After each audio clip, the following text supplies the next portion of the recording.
ఈ వీడియోలో Telugu medium students SAP FSCO నేర్చుకోవచ్చా లేదా ఎనీ ఐటీ మాడ్యూల్ నేర్చుకోవచ్చా లేదా అనే పాయింట్ గురించి మనం డిస్కస్ చేద్దాం.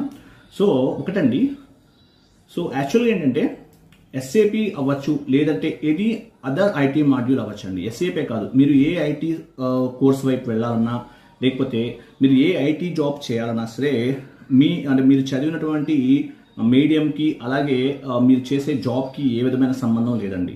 సో తెలుగు మీడియం స్టూడెంట్స్ అయినా సరే ఎటువంటి భయం ఏం లేకుండా 100% గ్యారంటీగా ఐటీ కోర్సెస్కి ఎలిజిబుల్, అలాగే ఐటీ జాబ్స్ కూడా ఎలిజిబుల్ అండి. సో మీడియంకి మీరు చదివినటువంటి మీడియంకి అలాగే మీరు చేసేటటువంటి జాబ్కి ఏ విధమైన సంబంధం ఉండదు.